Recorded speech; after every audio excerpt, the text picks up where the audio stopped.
All right, all right, all right. Good afternoon, good evening, wherever you are. No telling where you're getting this broadcast during this time frame. We're hoping that we continue to grow. Well, this is Coach Hamilton, Eddie Hamilton. It's been a little while since I've been on and gone through a lot of changes. A lot of things have taken place over time. Continue to grow, my career, my profession, and then also in this media space. If you've been somebody that's been following, you see I've been doing a lot of reels, a lot of posts and things. I'm an author now. Very, very proud of that. There's a lot of great things going on. And right now, the next phase of what's going on is to introduce to you all the Coaches Co Coaching Clinic. To be the first in-person clinic that I host here in the beautiful city of Shreveport, Louisiana, at Centenary, Louisiana, Centenary College, where I once was employed as an assistant coach and a champion. Definitely proud of that. But today we're going to start interviewing our first guest panelist and speaker that's going to be at the clinic on March 29th at the Seminary Gold Dome from 9 to 3. So very, very excited about that, about this guest specifically. And we're definitely hoping that you enjoyed today's show. If you have any questions, feel free in the chat to put those questions there, and we will definitely try to make sure we answer those at the time at the end. So let's tell you all a little bit about the Coaches Code, okay, before we get our guest on for today. If you can see that there, the Coaches Code is a framework that I came with over the course of my career. This is year 20 for me, and probably about, man, a little over 10 years ago, I had a huge shift in my career, in my personal life and career. And it led to the development of this framework. And so today is not about me, but I definitely want to take a moment to show you the Coaches Code framework is this: C, coach with purpose; O, optimize team dynamics; D, drive success through well-being; and E, empower through modeling. This is something that I feel like the Lord placed on my heart at a pivotal time in my life, and it changed the trajectory of my career as a coach, going from a young coach to a little bit of experience to now a veteran coach.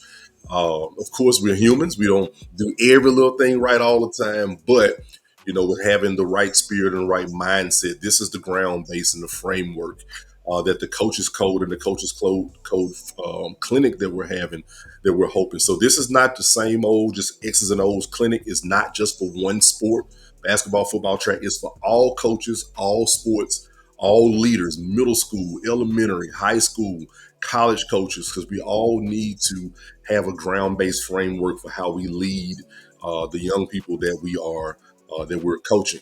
So, very, very excited about today's guest. As you can see here on the screen, Coach J.D. Stevens, or James Stevens, a longtime veteran coach here in the Shreveport Bossier area, very successful, and more than that, a man of integrity, a man with a great reputation.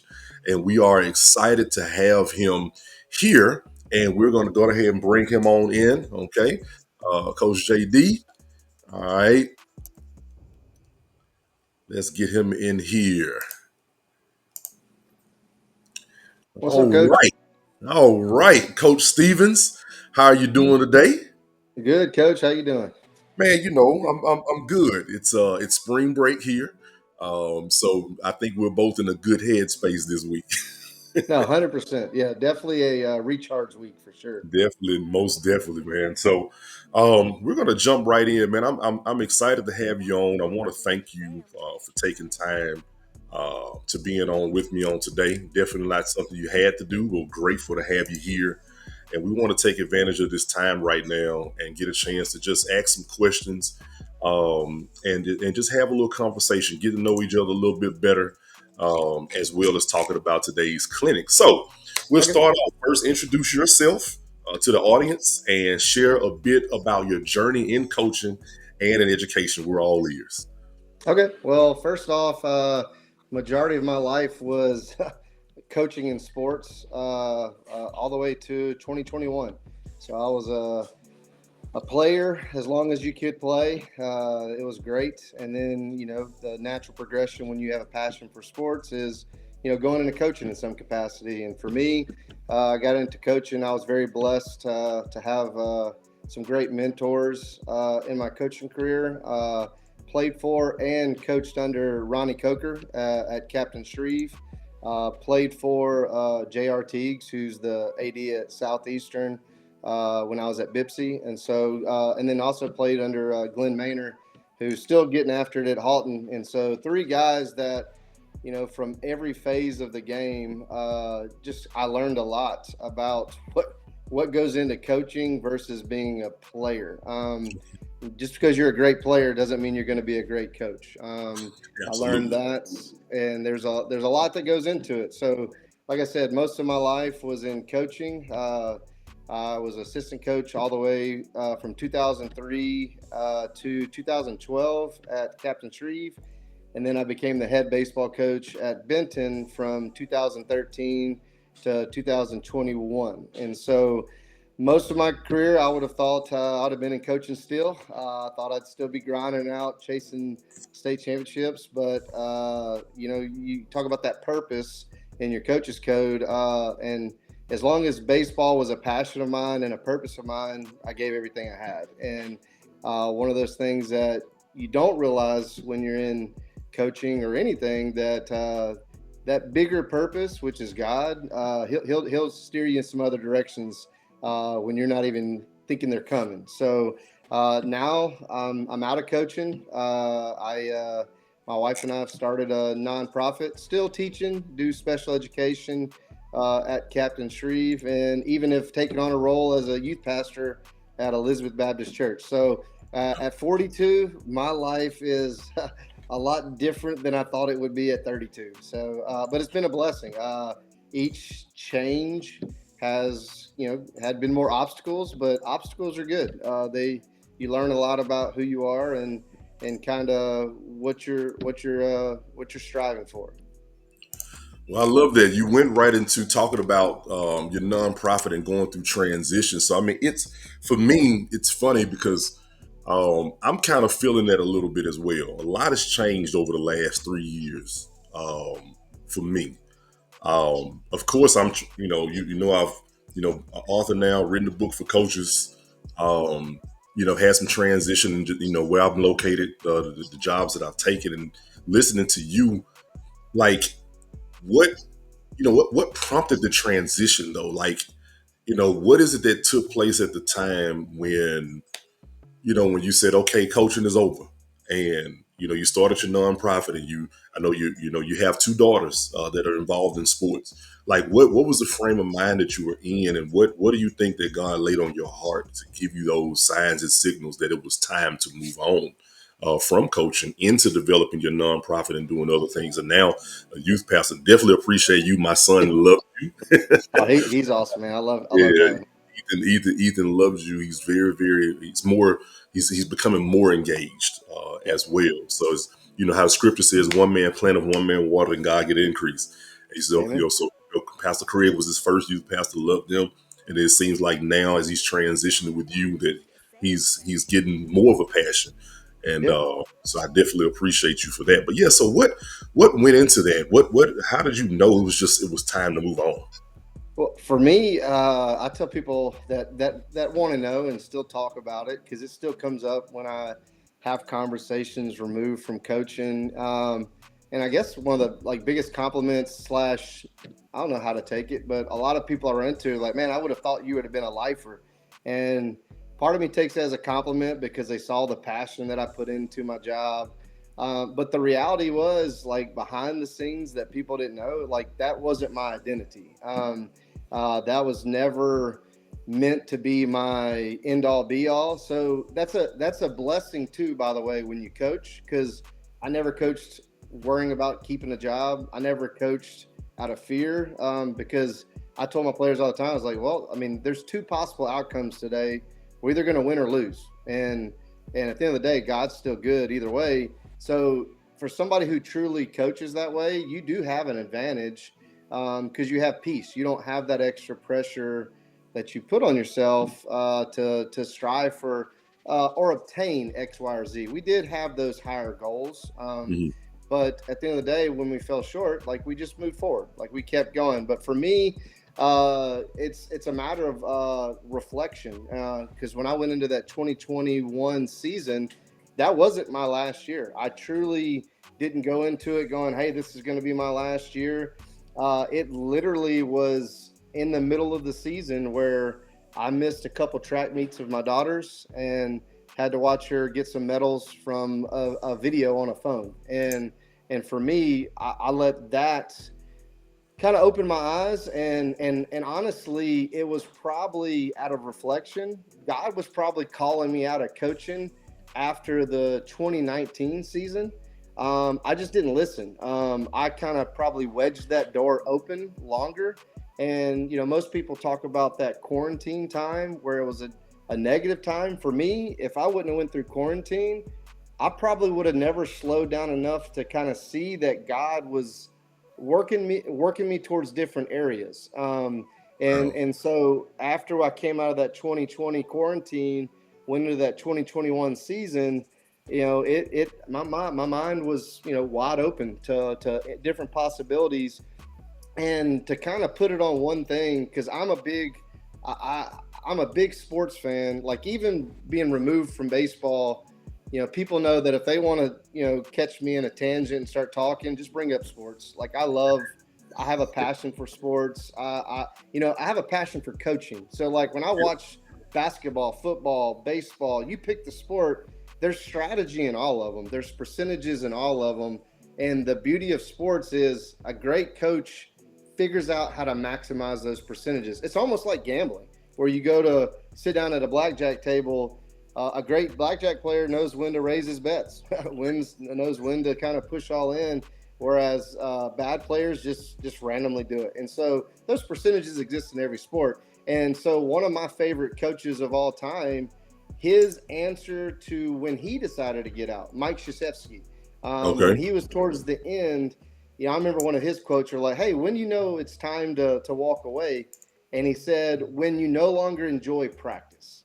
And so for me, that was always the thing for me. Like, you can ask any of my former players, like, games are great. We won a state championship, that's great. But my favorite part of the season was the part that nobody saw. The Yeah. preparation, the weight room, the blood, the sweat, and yes, tears, the frustration, all the above, the losing streaks. Like, I enjoyed working through those moments. And so for me, I took Mike Krzyzewski's lead, where it's like, you know what?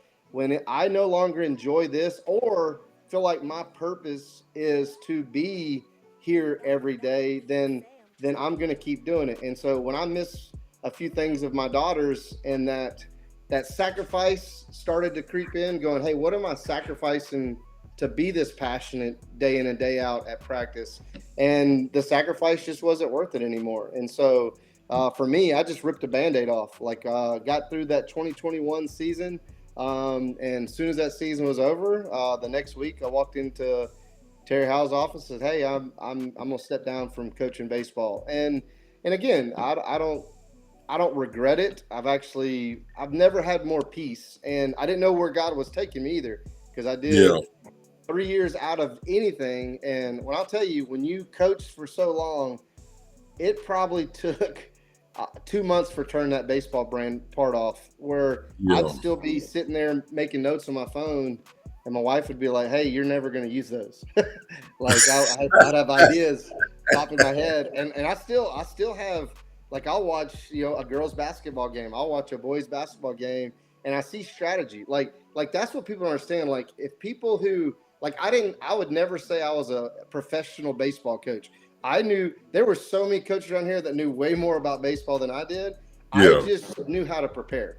I just Yeah. knew how to maximize the team part of the sport, because, like, even in part of your coach's code, optimizing team, like, people screw that up so bad, especially this day and age. All these kids have individual trainers, they have this one-on-one stuff going on, and these coaches are kind of welcomed it. They're like, "Hey, yeah, go do what you got to do."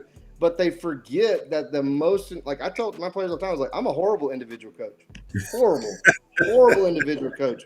My job's not to create an all-state player, all-city player. My job's to win. Like it's a Right. team sport, and Right. so we focused everything on team, and so that optimizing that team part.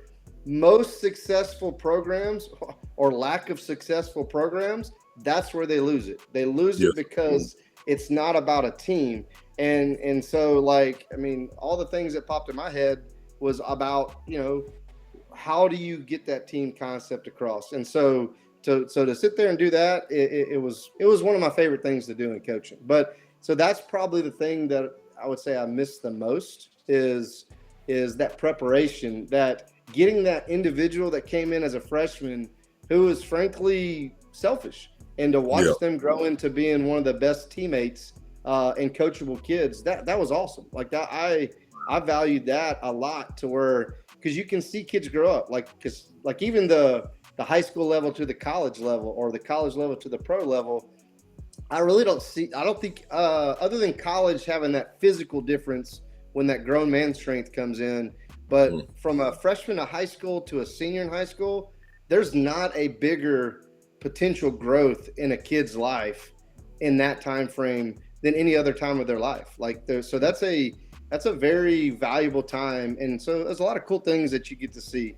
But for me, like I said, it was Mike Krzyzewski kind of, hey, when practice no longer has your passion, it's time to go. Because there's coaches that honestly probably stay 1 or 2 years too long, and again, they Yeah. rely on what they've built to kind of keep them going. And I never wanted to do that. I never Yeah. wanted to be a guy that could I've held on a little bit longer. Sure. Were there people that tried to talk me into it? Yeah. And for me, it wasn't fair to Benton to do that. Benton's been just fine. They're doing a great job. I Yeah. think they're number one right now, or number two. Mm. And so the players are still there. The atmosphere is still there. They're striving to be great, and that's awesome. I hope they punch one across this year or next year or soon, because that's a huge part of my life. And so I do root for them and their success. Man, man, listening to you, of course, my mind's all over the place because this is my 20th year, and I've had pretty solid career.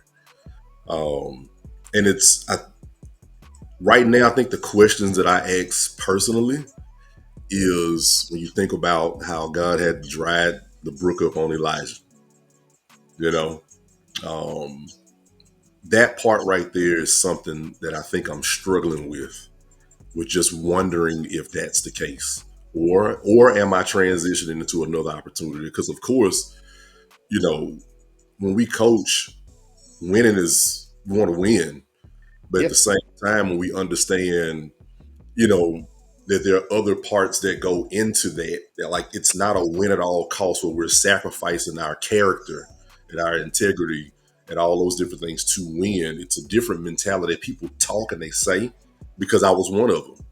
When I went through those changes years ago, I had to go through therapy, counseling. I sat down from playing music at the church. I wasn't teaching classes, anything. Like, I had to get away in order to really understand what it really took to do what we do. And like you said, like it's not necessarily, the X's and O's type of thing, but like I said, the way that you prepare, the way that it's like it's hard for you to teach that to somebody else. It's an innate nature that you have based on the type of person that you are, and you can't Yep. always explain it. So it's like when you think about it, I think you might have already touched on it a little bit, but like, what's a key lesson that you think you can share with a young coach or somebody who's kind of like right in the middle of this thing, still trying to get them still established? Like, what's a key lesson that you learn about building and sustaining a winning program? Like, what's that one or two takeaways that you can leave with somebody that's listening in that realm? Okay. Well, first off, like the person that pops in my mind about building a program is Ronnie Coker. Because Yeah, what people don't he's the man. realize is when you building a program is hard. Like it's not a joke. And there are some things that I'll share, but I do laugh. Like I'm not gonna lie, I do laugh because even when I was in coaching, people would pick my brain all the time, and my answer was too easy for them. So like even the coaches convention, I'm gonna share stuff, and it's gonna seem cliche. It's going to seem Yeah. simple, but I'm going to make it clear. The application part is hard. Like it truly Yes. is hard because it's a commitment.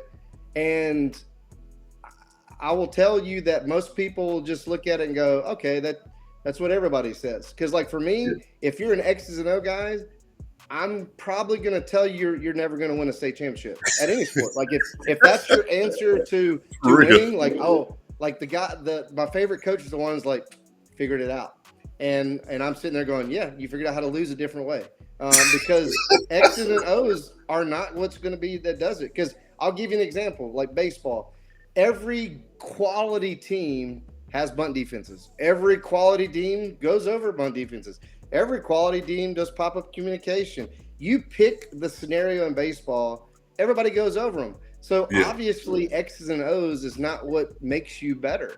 Yeah. You do need them. You do need to know how to play what's called a good brand of whatever sport you're playing. Like with Hmm. basketball, teams that play good defense, teams that are disciplined, teams that move the ball. Those teams, that's a X's and O's thing. But Yeah. that's not all they focus on. I can That's promise right. you that.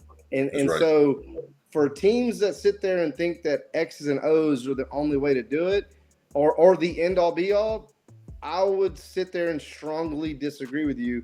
Yeah. Because for me, we probably focused on baseball less than everything else. We always refer to the things that we focused on would help us be better baseball players. And so I go back to Coach Coker. One of the things that he did to me that was remarkable, he not only built one winning program, he built two. So Yeah. he won a state championship at Parkway and he won a state championship at Captain Shreve. I was on the losing end at Parkway because I was a player at Halton at the time. Okay. And when I say the team that won it in 97, or no, 98, 97 was a state runner up. But the 98 team, and let me be clear, we were really good. We got beat in the semifinals that year. Okay. And so we were as good as it gets. And we played them, I think, 4 times that year. They 10-run rolled us 3 times, and then one game we lost 4-0. And you would have thought that, I mean, that was all we had. Like they had one of the most unbelievable offenses. They had Aaron Lowe on the mound. They had Lee Graves on the mound. But hearing those guys, because I got to put together with our nonprofit the Home Run Derby, and we did it at Ronnie Coker Field, and we partnered with Win the Day, which is Coach Coker's foundation. And like hearing his players at Parkway talk about him was unbelievable. And one of the things that was the key component was discipline. Like discipline was one of the biggest things that man stood on, and discipline was one of those things that he relied on more than anything. And so in the moment, do the players like it? No, they don't. Like Yeah. even the Shreve kids. We were talking the other day because there's a group that we're in a group conversation with since Coker's passing. And Okay. one of the comments I made the other day was like, you know how powerful Coach Coker is? He reunited a group even in his passing. And we still stay in contact today off of that passing. We got together. Austin Ross was a big proponent in that. Ben Marshall, a lot of those guys set up. And so the night that Coker's visitation, we all went to dinner, had drinks, and we shared Coker stories. And were they all magical? No, there were some of them that when you're in the trenches and you're being disciplined, nobody enjoys it, but you Yeah. appreciate it when you get out of it and you appreciate it. So even as a coach, I think the part that tickled our players the most was when we shared that we were held accountable. Like I remember Austin Ross looking at me going, "Wait, y'all got in trouble too?" And I was like, "Yeah, we got a lot of trouble." And Yeah. so because we were a bunch of young assistant coaches just trying to make it, trying to learn, Wow. and honestly, I took his blueprint and applied it into my head coaching career. And one of the things that I hit from day one was discipline, to the Mm. point where I'll tell you a story. The first day I met the team at Benton High School, we're not even supposed to practice. We're sitting there, I'm meeting the kids, and I'm talking to them about expectations. Well, they get so excited, they go start cleaning the locker room. Well, when they're in there cleaning the locker room, 2 of them get in a fight. And well, they're like, well, hey, we're still in school. Coach Frank's like, I'll take care of it. I was like, no, I got it. And so I lined them all up on the pole, and I talked to them about discipline, about how that's unacceptable. And I told them to take off running. And one kid goes, Coach, I got Crocs on. I was like, figure it out. And so from day one, in khaki shorts and flip flops and Crocs, I ran those kids. And so, like, discipline was a huge proponent for us. Yeah. Obedience is a huge proponent for winning. What people don't realize, one of the biggest things a coach needs to focus on is the players. And what I Okay. mean by that is, you cannot build, I don't care if you're the greatest coach in the world, you will be a failure with that team if you don't get that team to buy in. And Yeah. so obedience is another key word that we focused on. So discipline from the get-go was one of the things that we focused on. Obedience was the other one. If I saw kids that were struggling to buy in, we focused on them. We focused Yeah. on them to get on board. And honestly, for me, I started with the players, what I call alphas, the Okay. players Yeah. that are your superstars. Where most coaches treat them different, I was Yes. harder on them. I Yes. treated them. My goal for an alpha, and now here's the thing that people didn't see. I would bring them into my office. I would prepare them for how hard I would be on them Yes. compared to the rest of the team. But the point I would make to them was, and so I see teams all the time that their alphas just don't lead because they haven't been asked to lead and they just do their own thing. Well, my job as a coach, I wanted to figure out how much that alpha really liked baseball. And Yeah. so my goal for them was, I'm either going to push them so hard they quit or they change. That's it. There was no other option. And I so, love it. matter of fact, one of my best players, Cameron Horton, I remember, he was all city, all state kid his junior year, and we were running on the track, and he mumbled under his breath, and I don't do good with mumbling, and so I ran him down, and yes, I did take off running, and I told him to stop, and he goes, I just don't understand why we're doing this, and I told him, I was like, man, majority of the stuff we do physically have nothing to do with baseball. It's a mental test. And I said, and the thing that you're going to understand is, you're not above this mental test. And Yeah. so I gave him an option. There was a third option on there because with high school, you can do it. But I told him, I was like, you can quit, transfer, or you can change. I said, but there is not a fourth option. And I'm thankful for his Wow. parents. Like, I Wow. remember Tim called me the next day and he goes, hey, did you give my son three options? And I said, yes, sir, I did. Well, kudos to Tim. He goes, Cameron will have an answer for you today. And that's it. And we never had a bad relationship. He might not have agreed with it, but he showed his son how to be obedient by how Yes. he handled it as a parent. And so I always have respect for him for that moment, because that was a defining moment. That was year 2 for me. And Wow. so getting that in the establishment, holding those best players to that standard is a big deal.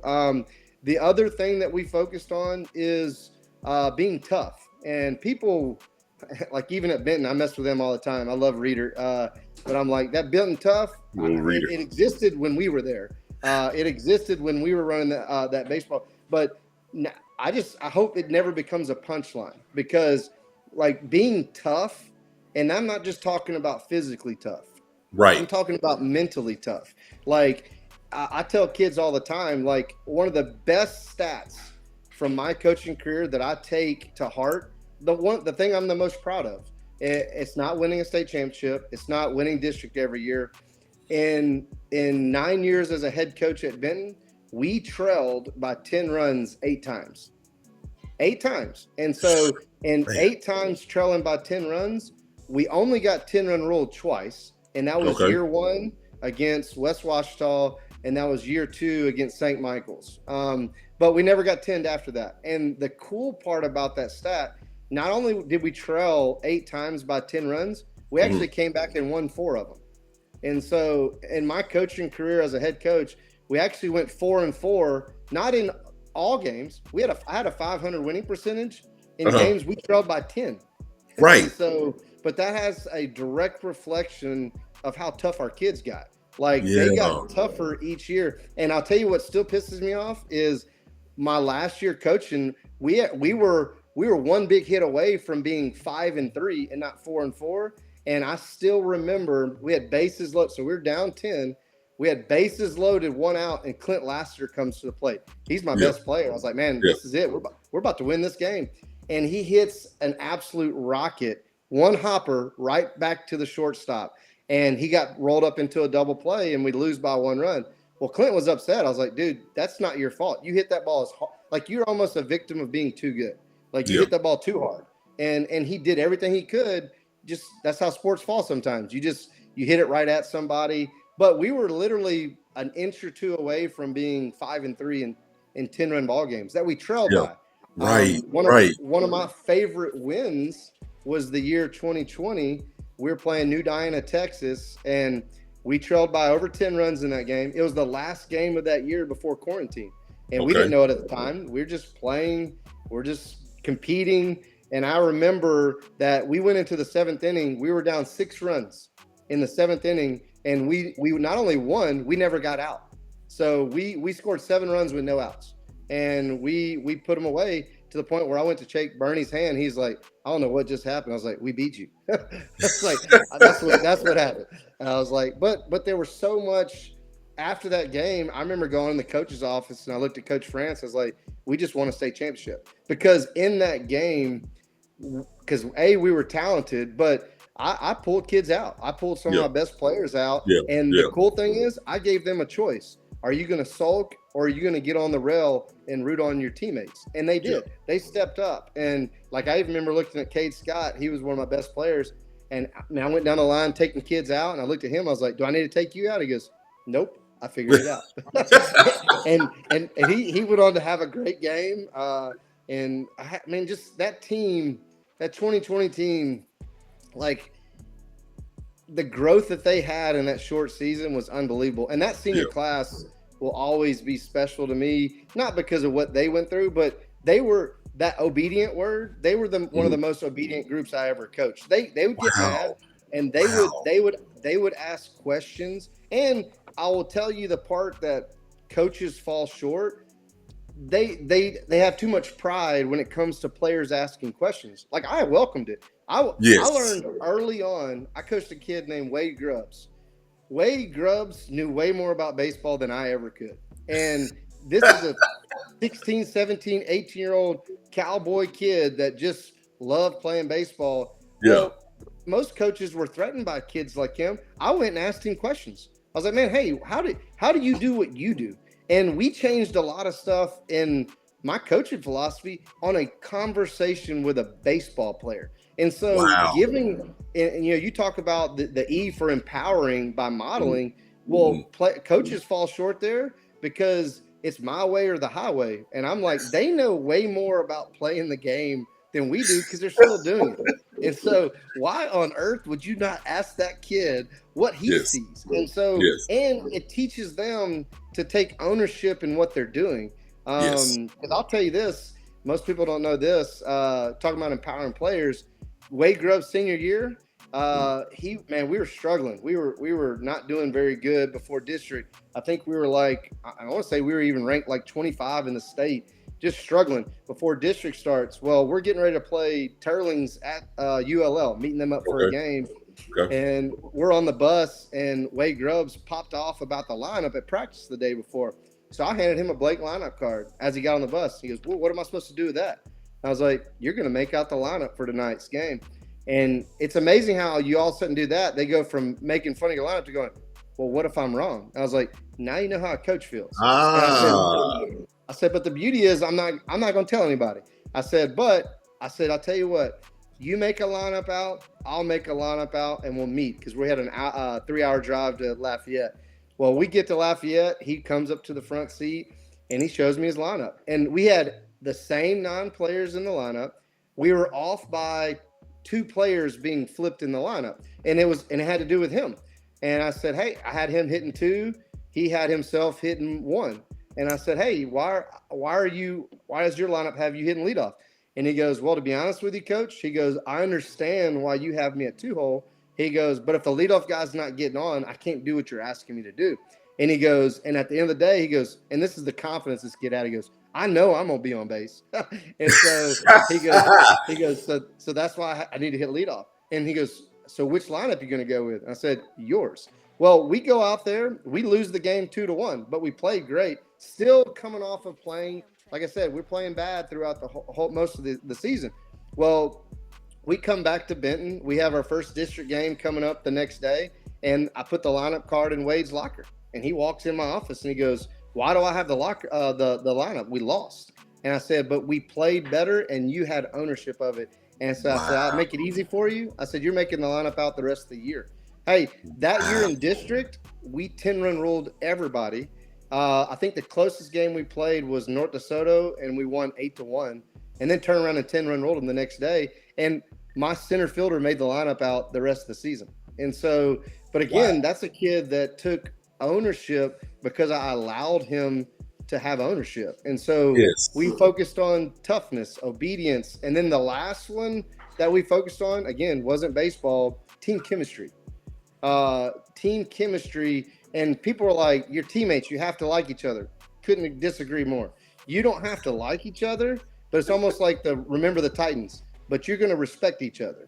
And Yes. so, but the cool thing is when players saw what the other guys went through, as how hard we pushed them, they had to respect each other. And so, because again, at the end of the day, the only people on campus that was in the trenches with us, because I always told my players all the time, I was like, when we get to the district in the playoffs, our stands are going to be packed, and people are going to sit there and cheer you on, but they have no clue what you've gone through. The only people that know Right. what you've gone through is the people to your right and left. And so they started respecting one another more. And we focused on team chemistry from day one in the fall. So notice none of that had to do with baseball. We didn't actually start focusing on baseball until probably November.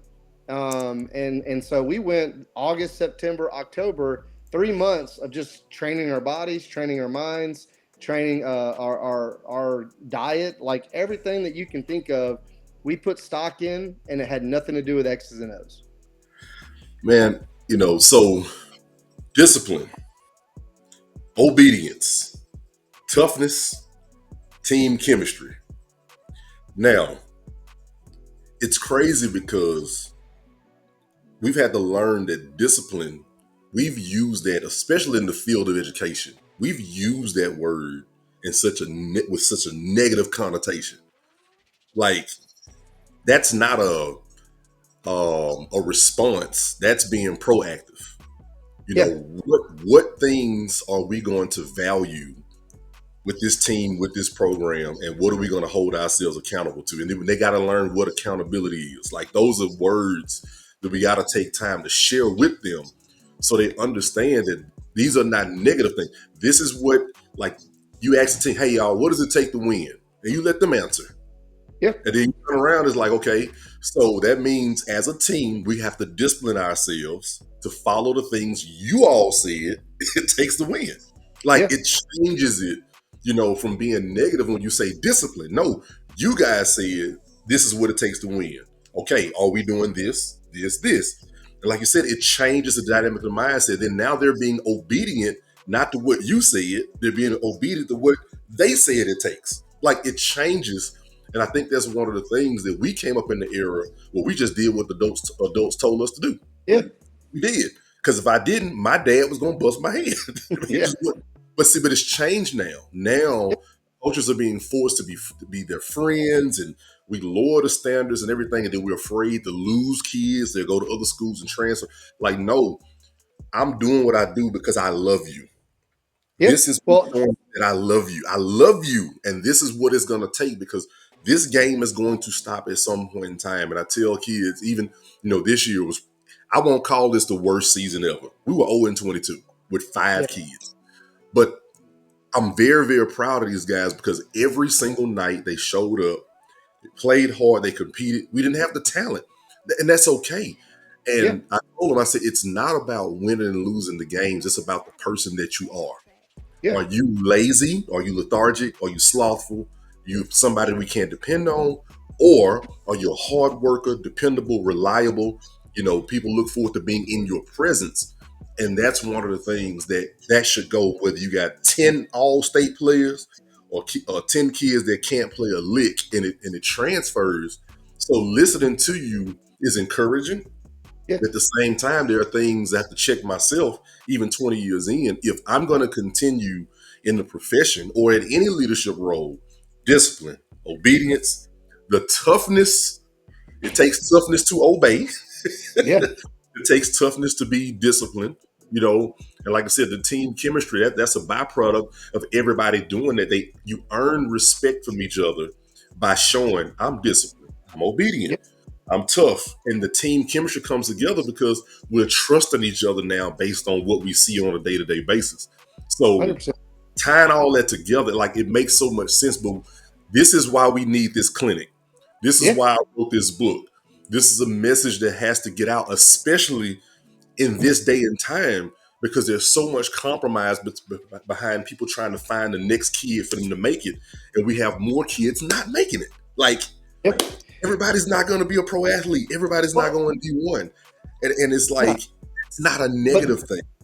no, well, that's why, like, when players talk about that, like, man, I hope you have a goal to do that. That's great. But I'm gonna tell you, when you have a work ethic, you have a work ethic. Period. And so one of my favorite players is Rylan Lawrence. Rylan Lawrence had zero desire to play college baseball. And Mm-hmm. yet, his senior year, he had offers to play college baseball to the Mm-hmm. point where he's like, man, coach, I'm actually considering hit over 400 senior. But he was just roll your sleeves up and work. And Yeah. so I tell kids all the time, you give me somebody that has a great work ethic and is tough, we'll figure out how to win. Yeah. And that takes time, because the thing that comes up, like you talk about discipline, what people don't realize, biblically, discipline's a form of love. Like, we Yes. we miss that, and doesn't mean you're going to enjoy it, because the Bible talks about that also. Nobody enjoys discipline. I gave my players, like, I think of somebody like a Garrett Hable. Garrett Hable was one of the most talented, as far as accolade players to ever leave Benton, from football to baseball. But what people don't realize about him, he was one of the toughest players I've ever coached, and he never missed practice in 4 years. Never missed practice for anything, and Mm-hmm. he put in the work.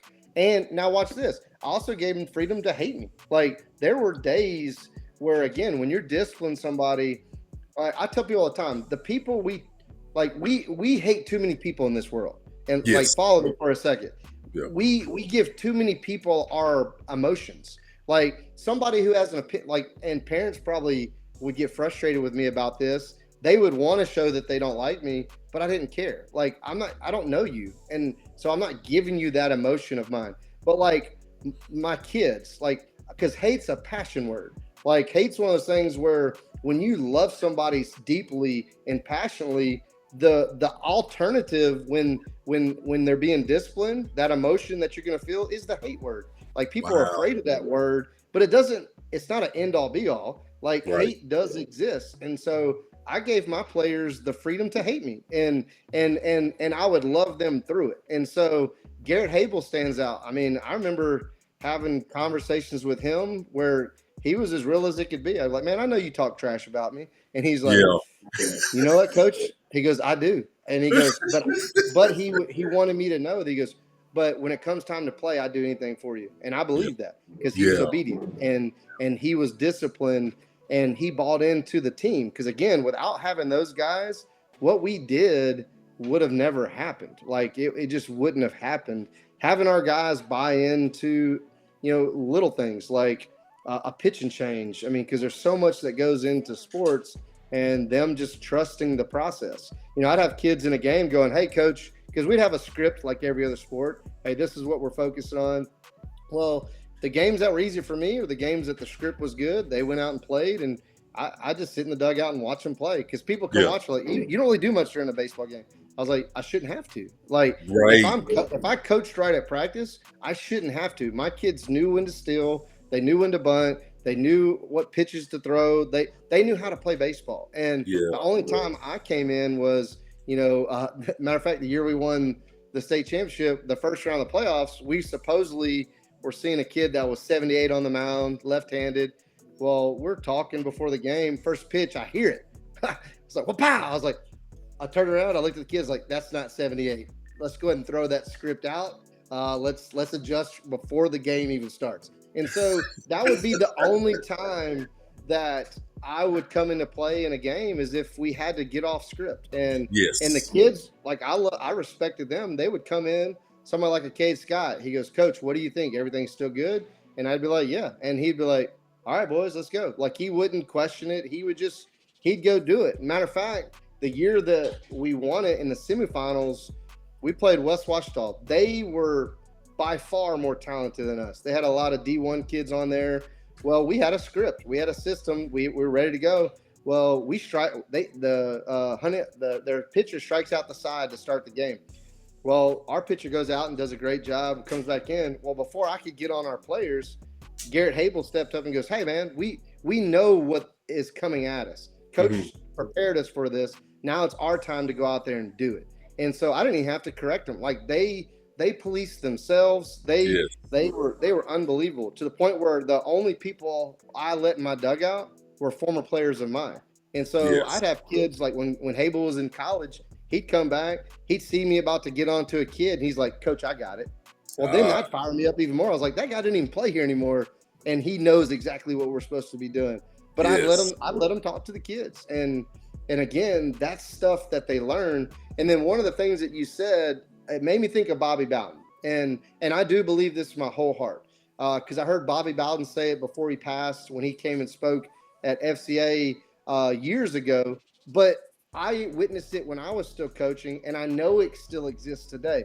People keep talking about the players being different. And Bobby Bowden's answer in this, he had that question posed to him in the 90s. He goes, "Hey, coach, players different?" And his answer was profound and stuck with me. He goes, "Players aren't different, parents are different."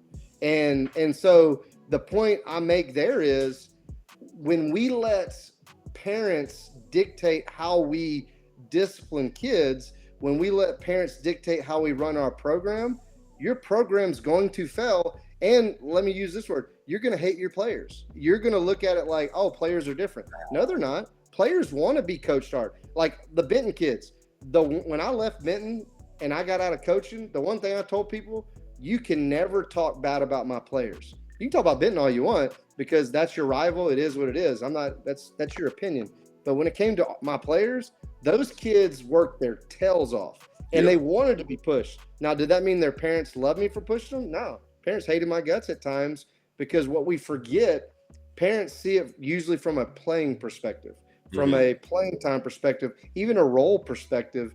And I didn't have that luxury. All right. I had 50 players in my program. Only 9 of them are going to start when it comes to a varsity game. Right. And then even of the 9 starters, there's kids, parents that think their kids should be the 3 hole and not the 8 hole. Yeah. And so I never coached it from that aspect. You got to sit there and you got to coach the kids as hard as you expect them to be. Because I remember my last year coaching, I would go play other teams and they would just poor mouth their players. So like, oh, I hate these players today.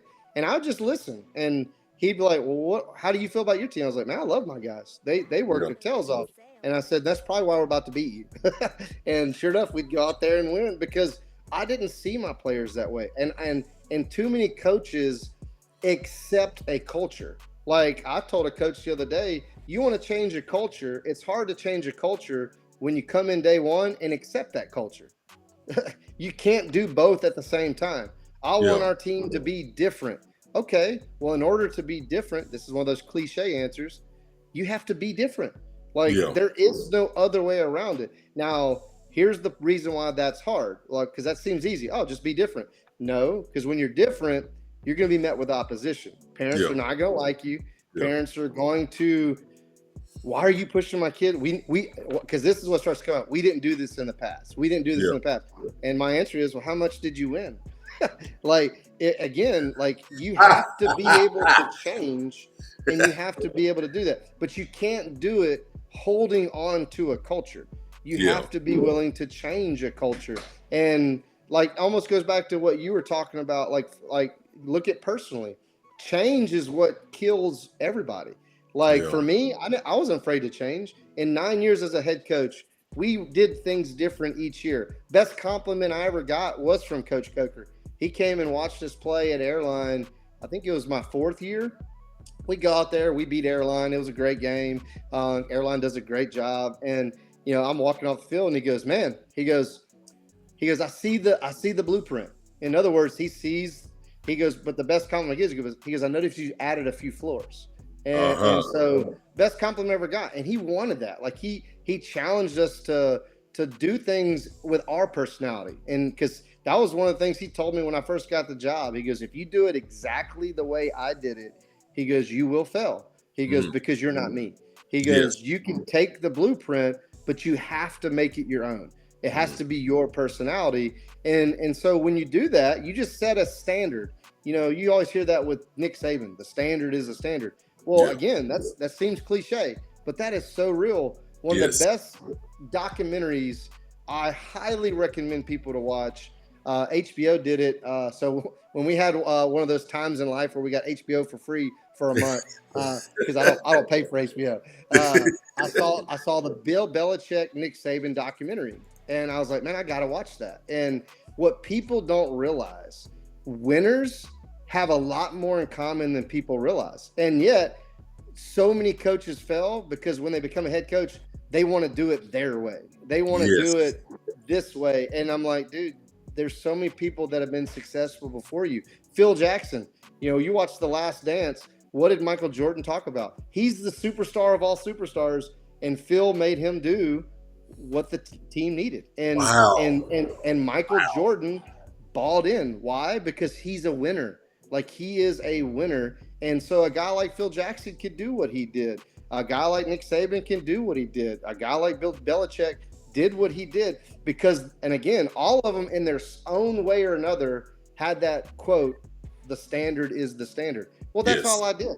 As a head coach in high school that nobody knew about, I literally set a standard and I refused to bend on certain things. But there are things that you do bend on. And that's where personality comes in. And I got that from Tony Dungy. Tony Dungy, coaching a NFL football team. And if you know Tony Dungy's story, he's not a cusser. He doesn't do any of that stuff. And yet there are times where he's like, look, he goes, did I have coaches that cuss? Sure. He goes, that's part of who they are. He goes, I didn't ask him to change. He goes, I just chose not to do it. And he Hmm. goes, he goes, but there are times that sometimes you need to get a point across a little bit different. And so I would use that to my advantage too. One of my favorite assistant coaches was Brian France. There were times where he knew I wasn't a cusser, and I still remember one game we were leaving West Washita, played bad, or Washita High School, played bad. We're about to go play at West Monroe. I said, "Hey man, I'm not riding the bus to West Monroe." And he goes, "Why not?" I was like, "I need you to chew the team out." And he goes, "What kind of verbiage can I use?" And I was like, "Hey, speak freely, just be passionate about it, but stick to these points." And he goes, "All right, I'll take care of it." And so kids got there, they were jacked up. It's almost like they felt like they're hiding something from me. I was like, "Hey, how was the trip?" I knew what happened. They're like, "Coach, we're ready to play." And I was like, "Awesome, good deal, man. Glad to hear it. Is there anything y'all want to talk about?" And they're like, "No, we're ready." I was like, "Good, awesome to hear." And so, like Tony Dungy realized, like there's things that you bend on, like even dress code. Like there's people that are like, "Oh, you have to shave, you have to do this," and my answer is why. Like what? Those are the things that I was willing to bend on. Where Yeah. you want to have long hair, sure, go have long hair. I don't care. But the Yeah. one thing you're not going to do is pout. The one thing you're not going to do is throw a helmet. The one thing you're not going to do is have a bad attitude. So those are the things I didn't bend on, but I let the kids have their own person. I even let them stretch the way they wanted to stretch. Each Yeah. year I was like, look, this is y'all's team. How do y'all want to stretch? Some of my teams chose to stretch in center field. Some of my teams chose to line up in a line in left field. And then even some of my teams were rah-rah teams. Some teams were quiet. And I was a victim of this early on where I'd want my kids to be loud, loud, loud. And it got to the point where one of my players was like, Coach, that's just not us. And I was like, well, I was willing to listen to him. And so I was like, well, you know what? I want y'all, as long as y'all are in the game and paying attention, then that's all I care about. And so you allow them to have the freedom to be their own personal selves in a team concept. And the kicker Yes. is in a team concept because again, you look back at the players. I'll challenge every coach, no matter where you're at. Those players, no matter what experience you just had with them, they want to work hard. and they want to push past, their breaking points. That doesn't mean you're not going to have kids that quit. You will. But if you go a whole season and a kid doesn't quit, and I don't mean this in a bad way, you probably didn't push them very hard, because the point I'm making there is basketball's not for everybody. Baseball's Oh, not for everybody. Some of my favorite players are the kids that quit, and I still talk to them when I saw them in the hallways. yes. Like it doesn't mean they don't no longer become a person living in your life. They just don't play baseball anymore, and that's Yeah. okay. And Yeah. and so coaches are so afraid of, somebody asked me the other day, they're like, so if you took over a team right now and nobody bought in, would you run them all off? I was like, I would rather not play a season than to sacrifice my standard and expectations. So the answer is yes. I would be Yeah. willing to run everybody off. Now, Yeah. here's the thing: you're not going to. That fear that you have that you're going to run everybody off is what keeps you from pushing kids. And that's the devil talking to you, saying, "Hey, you can't do this." But the reality is, you can. Now, it's going to be uncomfortable. People aren't going to like you. Hmm. But if you're coaching worried about people liking you, then I challenge you to go to another career, Yeah. because this is not for you. And I challenge you not to take a kid's failure personal either, because that's the other thing. When a player fails, like, if a kid struck out, I'm not going to yell at that kid for striking out. Like, no kid's going to strike out. I will yell at a kid for having a bad attitude. I'll yell at a kid for quitting, like literally shutting down in a game. But I'm not going to yell at you for failing. I Yeah. had a rule, like, my coaches were not allowed to get on to a kid about a physical mistake unless they were going to give him advice how to fix it. You're not just going to yell at a kid and going, "Hey, you got to knock down that shot."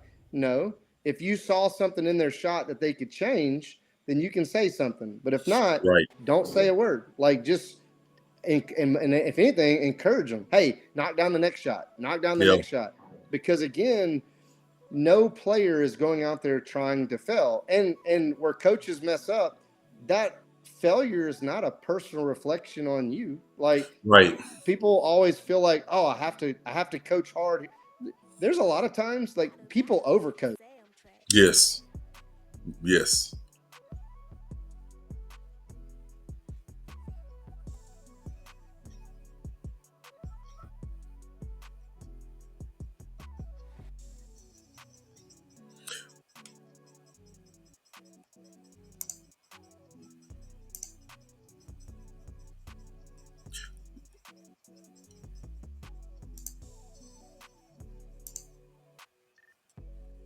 Looks like we froze up here, y'all. Let me see if I can get them back.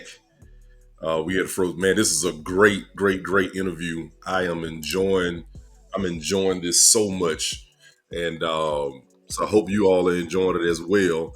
So y'all give us a moment. Let me see if we can get them back in here. All right.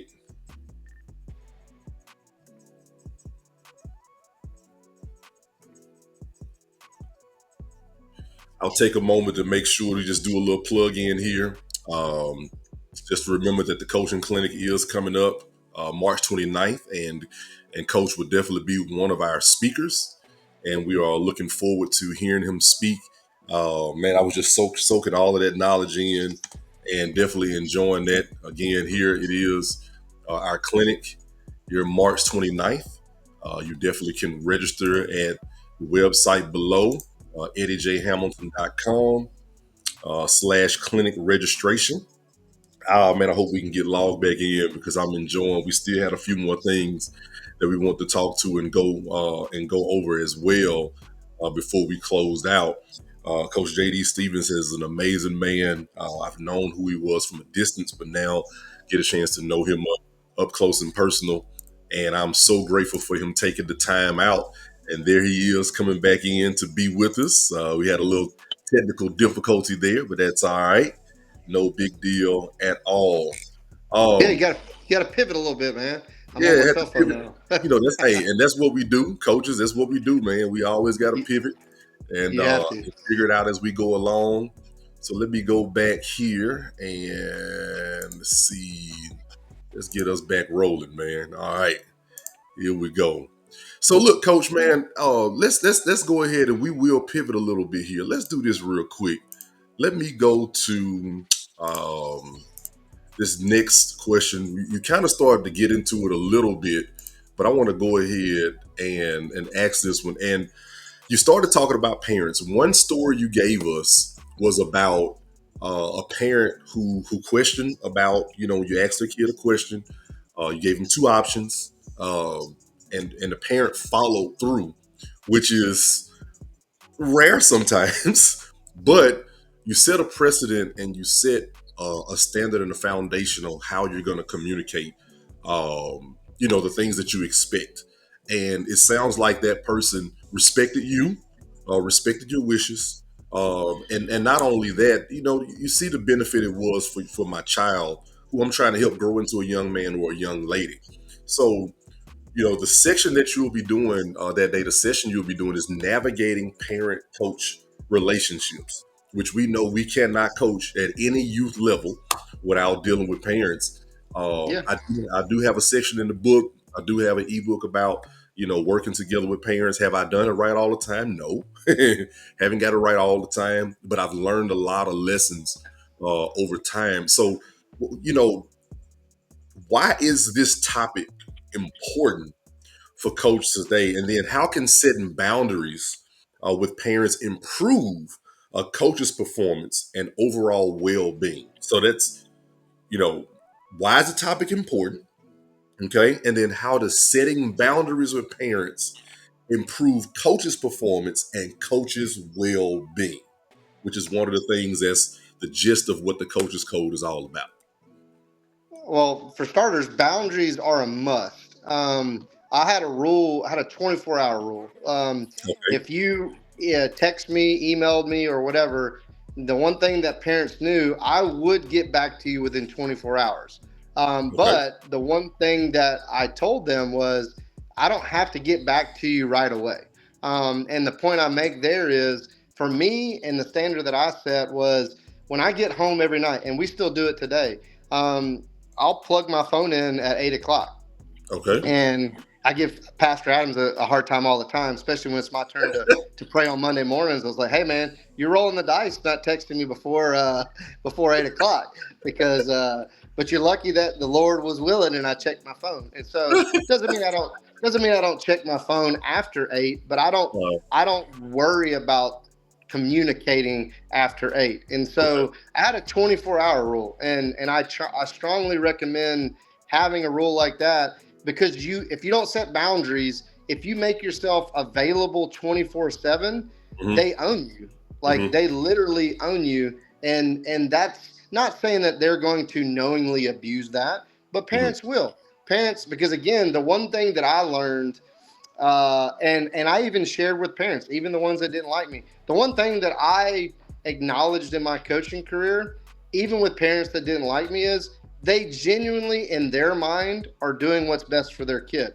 And Yes. so, how do you convince somebody they're wrong when in their mind they're right? Well, the answer is, you don't try to. You just be as consistent as you can be, because that's the kicker. To me, like, whether a parent liked me or hated me, the one thing they couldn't refute was I was consistent with how I treated every kid, Yes. to the point Yes. where, like, people screw this up with discipline. Like, when somebody does something wrong, there's coaches that, and they can say whatever they want, but coaches know this. Like, there's players that you don't like. Let's be honest.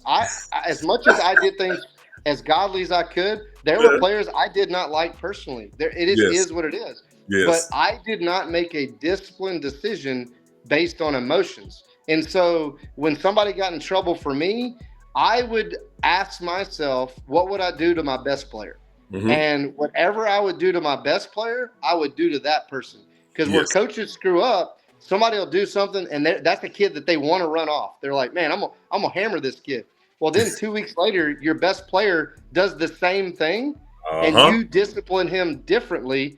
Hmm. And I'm a history background, so law, that you're going against your own precedents. Yes. Like, so to me, coaching was easy slash hard when it came to discipline, because, well, the more you get into coaching, you're going to have a lot of the same discipline come up. Well, to me, I just go back to my books and go, all right, I had a kid do this last year. I put him on a contract. This is how I handled it. And so I'm doing it again. So when a mom or dad asked about it, I'm like, well, it's pretty easy. A kid 2 years ago did the same thing. This is what I did. They couldn't argue with that. Like Yes. where you give a parent ammo is they're going to come in and you know it's coming. Well, you did this with certain kid. Well, Yes. and coaches try to justify it, but I'm here to tell you, I would disagree with you, coach. Like not you, but whoever the coach is, that's on you.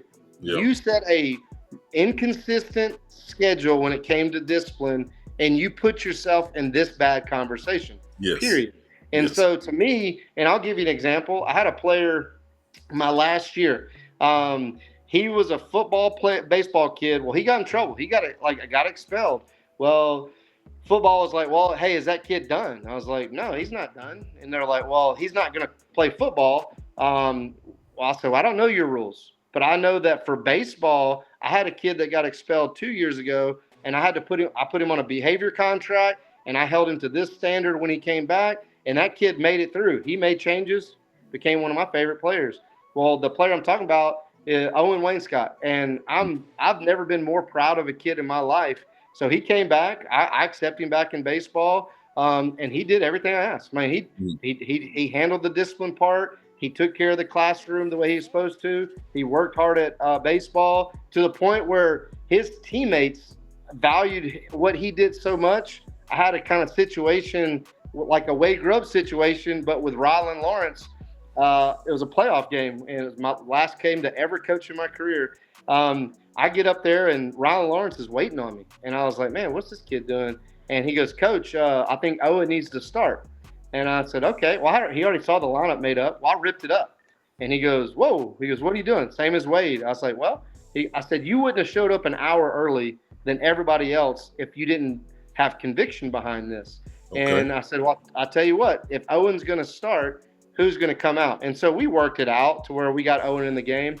Well, same thing. Ryan's like, well, what if I'm wrong? I was like, well, if you're wrong, nobody will ever know because I'm not gonna do that. Well, we did go on to lose the game. We lost 4-3, but Owen Wainscott had 2 hits. He played great. He did an awesome job. And so that kid, because we had a precedence and because we didn't just dismiss him and we held him to the same standard, we gave him an opportunity to experience something that he wouldn't have. Like he has that memory of, having 2 hits in a second round playoff game to give us a chance to win and keep moving on. And I'm forever grateful for that kid, like, or man now, like he's, for what he went through and what he was willing to face, I'm proud of him. Like like those are my favorite stories. But again, it was a simple decision because of a precedence that I set 2 years prior on a discipline decision. And so, like I tell people all the time, I never had to kick a kid off the baseball team. They pretty much worked themselves off the baseball team by not wanting to work the same as everybody else. Right. And of course, like I tell people all the time, they're like, well, based on that, so if you had players you hated, did you have favorite players? I was like, of course I did. I said, but same concept. My playing time didn't reflect how I felt about a player. One of my favorite players of all time never started in 4 years. Never. Never played as a starter in high school, and yet he was one of the hardest. He just wasn't as talented as the other kids. But the one thing I told him was, I'll never kick you off the team if you do everything your teammates do, if you work your tail off, if you don't complain. And that kid, when the kids and parents want to talk about, oh, you took my kid's passion because he didn't play anymore. Well, I use that kid all the time where I'm like, that kid never played, and yet he still had a passion for the sport. At the end of the day, that passion is probably not what your kid has. You probably want those accolades for your kid. Your kid's probably just fine with not playing. And so just setting a precedence and staying to that precedence is the key thing. And I will tell you this, coaches, please do not forget that coaching is an opinion, and it's okay. Because guess what? It's your opinion. And so when a parent wants to talk about playing time, I was one of those coaches that'd be like, sure, I'll talk about it. I never cared. And when they bring it up and they say, well, I think my kids should play.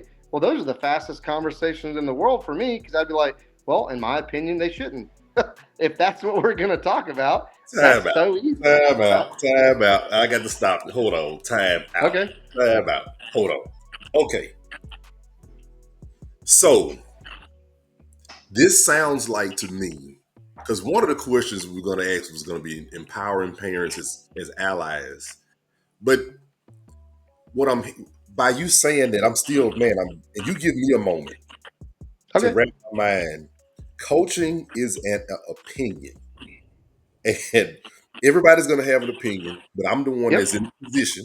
So I guess I don't guess I want to say my opinion is more valuable. It's just that's what we'll stand on because I'm the one that's in the position. But you got to break that down for me some more because you see, I'm having a moment. Sure. Well, and look, we You all can, to a we all parent, when you can, talk to a parent yeah, and you basically just admit that and say, "Hey, yeah, this is my 100%. opinion. That's your opinion." Man, Yeah. break that down. Give me a Well, scenario. Yeah, give so, me a so, scenario for that. so I had a parent once, and again, it doesn't, and here's the one thing that people fail to realize. When a parent comes to meet with you, it doesn't have to be a knockout, drag out conversation. It's just two people talking. Like, so I never went into, even though I knew a parent probably didn't like me, I didn't care. Like, hey, come on in, let's talk. I had an open door policy that very few parents by the end took advantage of because they were afraid of the truth. Because I know, and before I dive into what I was talking about, where coaches screw up in these meetings, instead of saying what I just said, they give the parent the answer they want to hear to shut them up. Well, when you do that, you give them fuel the next time you don't deliver on what you said. And so, like, to me, just be honest with these people. And so, if a parent walked in, so I had a kid, he was a great player, unbelievable player, but he was a freshman behind a senior who was a 4-year starter. Mm-hmm. So I'm sitting there, and the parents like, "Hey, what does my kid have to do to get on the baseball field?" And I said, "Well, what do you mean?" And they were like, "Well, I feel like they should be playing." I was like, "Well, I disagree. I feel like he's right where he needs to be, where he needs to develop, and he's got a person in front of him that can show him how to do it." And they were like, "Well, I disagree." And I was like, "Well, that's okay. Like, we're okay. It's okay to disagree." Well, then they were like, "Well, what if he worked harder?" And I was like, and that's always the answer. And I was like, "Well, let me break it down for you this way. First off, your son already works hard, so Mm-hmm. to think that he's going to work harder, and again, I'm saying this to this parent, I doubt it. All right, but for the sake of argument, say he does work harder. I said, as a coach, he's probably going to push the guy in front of him to work harder too.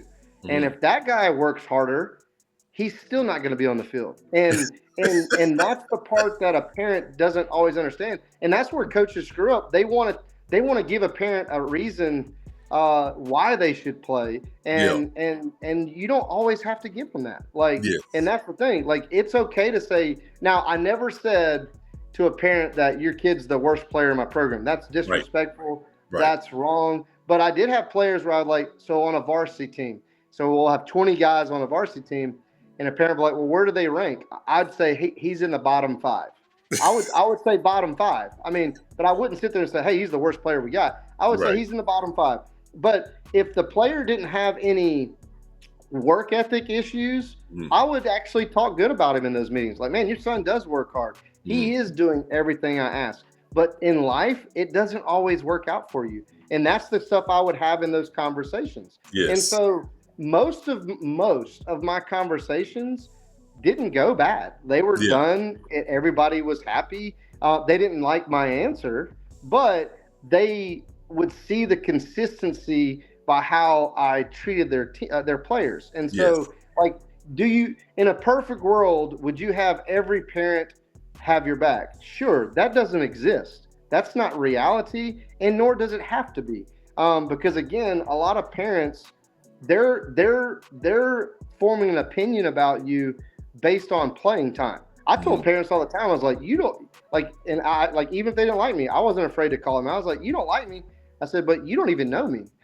Like, you have no clue who I am as a human being. And I said, but that's okay. I'm not mad at you for that. Because the one thing that I did recognize, whether they agree or not, in their mind, they're doing what's best for their kids.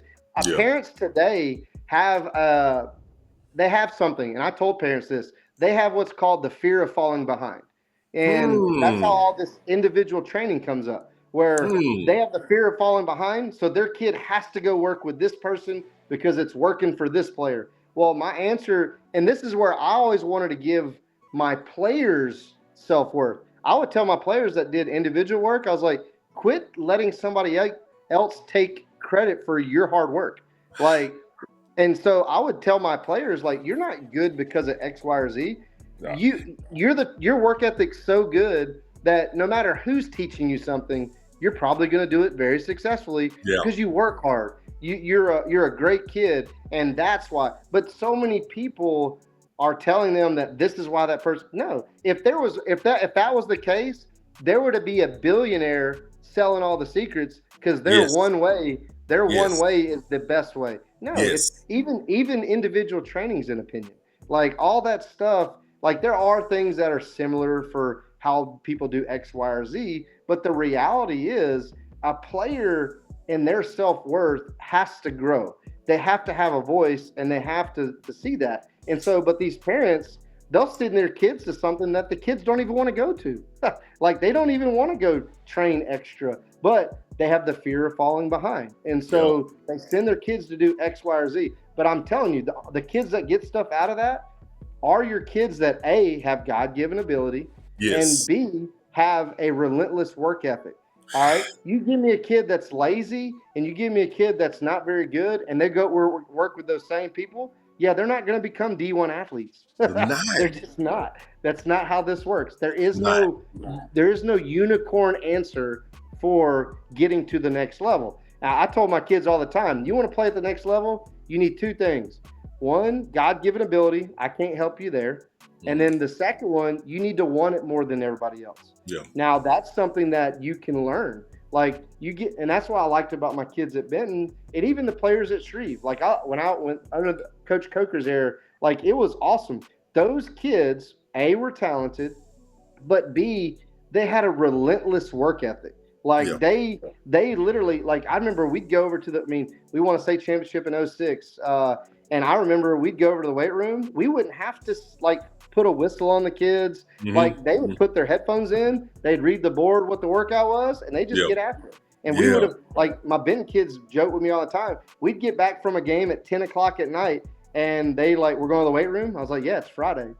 Like, of course we're going to the weight room, and we'd go work out. Like they knew it was coming, and Wow. they expected to do it, but they had that work ethic. But parents, just being honest with them, like, is where coaches screw up. They feel like they're trying to. And I'll let you know a little secret. I don't care how good you are. They're gonna hate you. Like we won it in 2018, and I had a parent that shook my hand, and I could see how disappointed he was Yeah. that we Yeah. won. And I was like, hey man, and he'd be like, congratulations. And of course, I was like, do you really mean that? Like, do Yeah. you? Yeah. But look, so and that told me that no matter how good you're gonna be, they're gonna be people that don't like you. Yeah. The best quote I ever heard about parents was in a conversation between Coach Shake Schneider when he was at West Monroe and Okay. Coach Ronnie Coker. When I was a young coach, anytime Coker got up early to go to breakfast with somebody on the road, I went.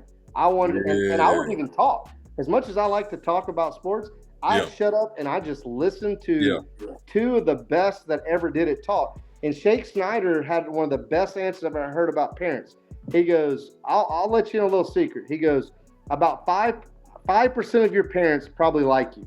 And he goes, and about 5% of your parents hate your guts. And Yeah. he goes, and 90% of your parents could care less about either way.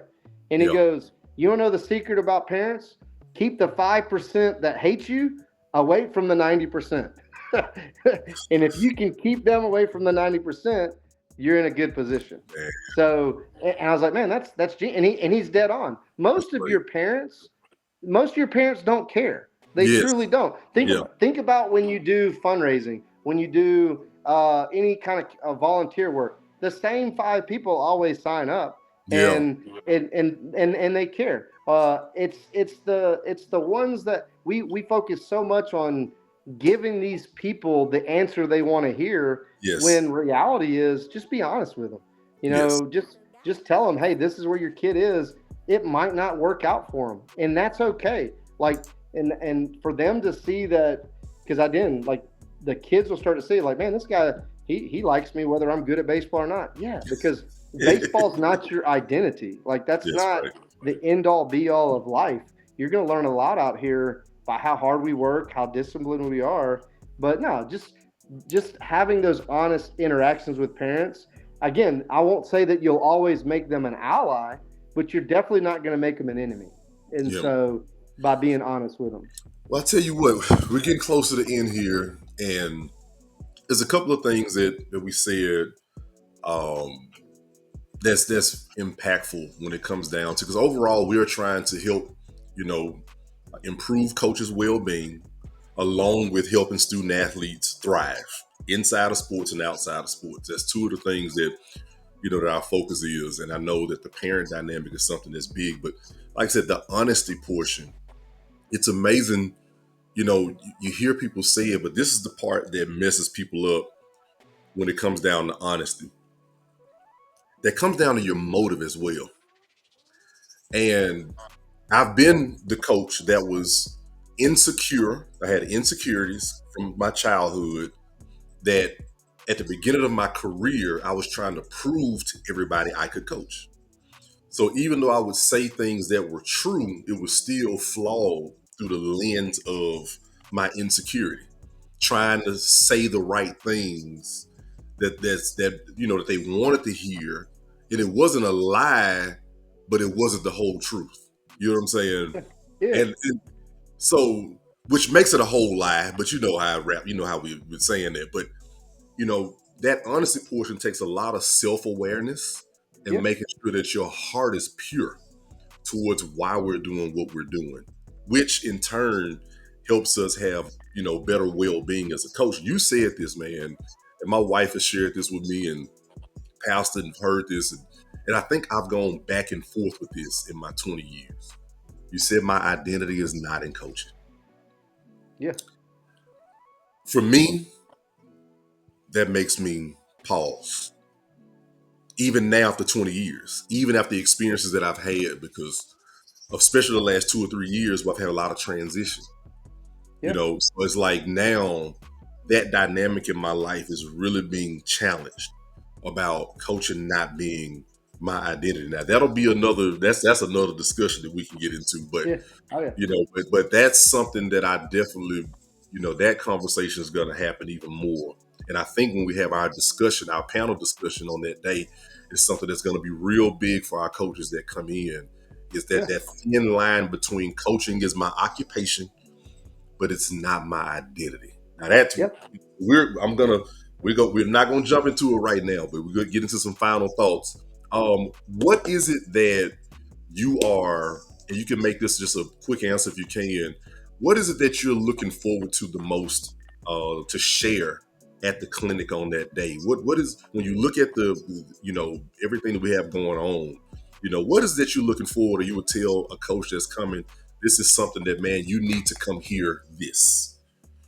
Well, like you were talking about, like one of your struggles as a coach early on. One of the reasons why coaches struggle with honesty with a parent or even a player is they're not honest with themselves on their expectations. They're not honest with themselves with what they genuinely want out of their own program. Because at the end of the day, your program's success or failure, that's why, like when I said that coaching's an opinion, I don't say that lightly. Like you should hang your hat on that proudly. And like you said, well, that basically sounds like, well, my answer is the final answer. It is, but you got to understand that's okay because you're the one that's invested in the expectations of your program. And a lot of coaches fail because they're not honest with their own expectations. Like if I went across the state right now and I said, "Hey, how many coaches want to win a state championship?" They're all going to raise their hand, but how many of them are putting in the work to win a state championship? And so a lot of coaches struggle with that because they don't put in the work to reach their own standard, to reach their expectation. and to unapologetically set a high standard. Like when I first got to Benton, I told our guys, like, man, we're winning a state championship. Like, and that is our goal. Like that is the goal that we're striving for. And we worked our tail off. I remember Coker doing the same thing at Shreve. Like Mhm. you just set a standard and be unapologetic about it. But like you mentioned earlier, you just don't sacrifice your morality in doing it. Like Yeah. you can still be a. There's nothing that says you can't be a godly man and have a high standard for success. I mean, the Bible talks about it. They all run a race, but only one wins a prize. That's right. Run in such a way to win the prize. Like there's nothing about being a Christian that says you're a timid human being. like Right.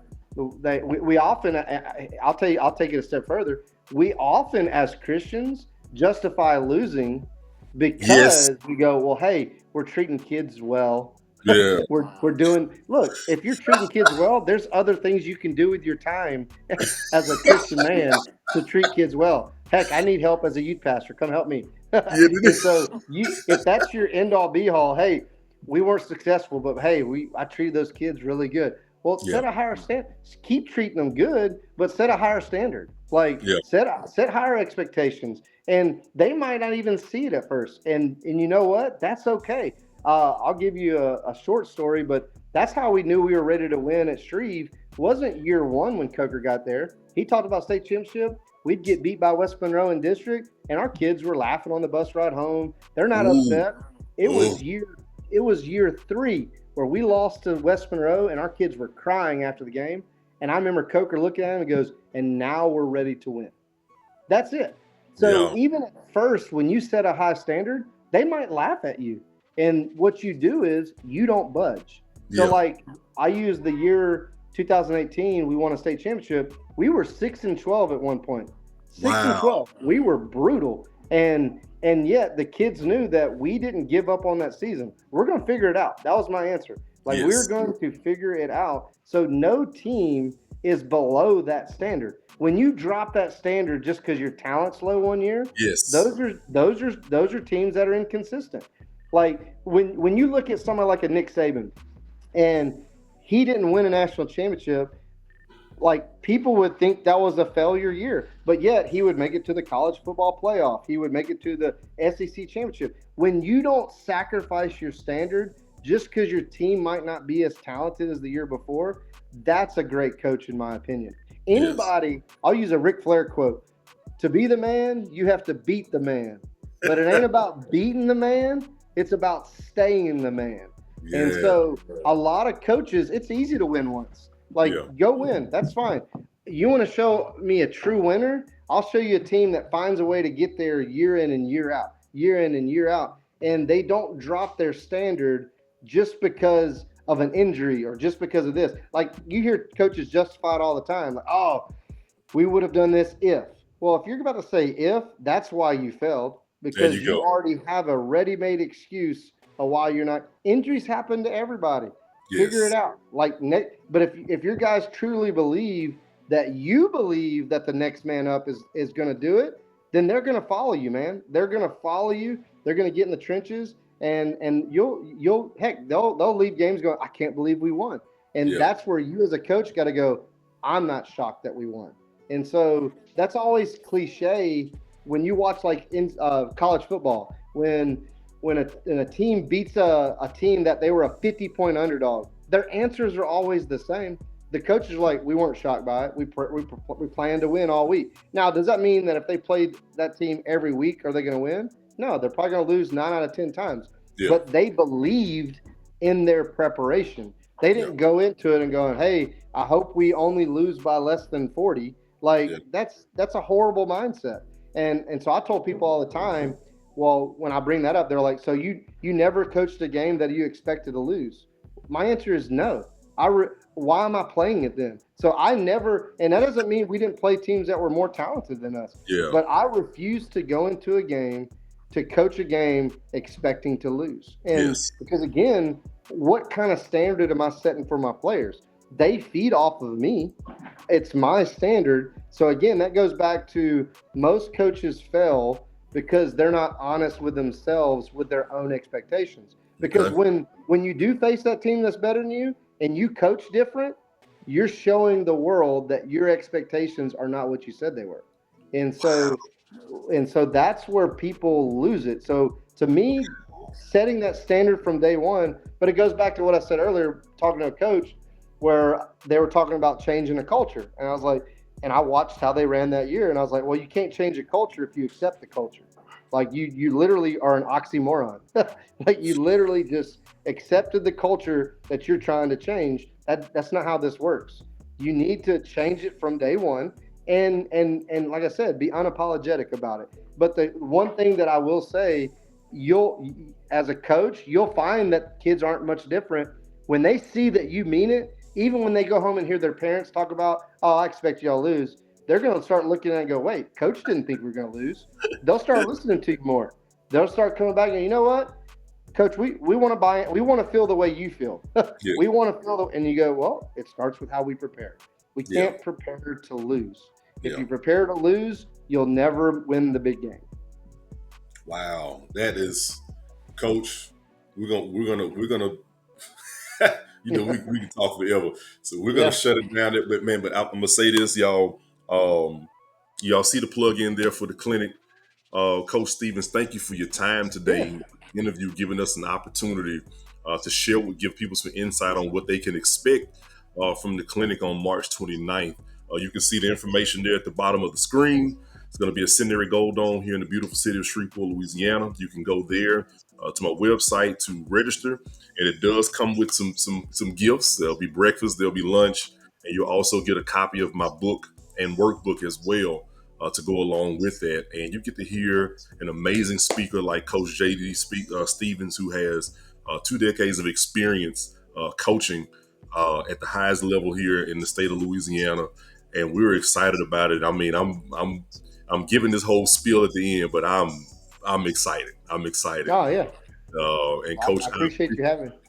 yeah, man, I appreciate you for your time, man, and we are definitely looking forward. Any last words before we close out for today? Nah, man, looking forward to it. I think it's great what you're doing, and hopefully it'll continue to grow because some of these young coaches, I mean, we want them to get out of the gates with the right standard and the right mindset. So I think it's a great thing to do. All right, there, man. Thank you so much, and everyone. Until next time, make sure you stay tuned for the next opportunity. Have our next interview, have our next guest to come on, and you guys have a great evening. All right, thank y'all so much. All right, have a good one.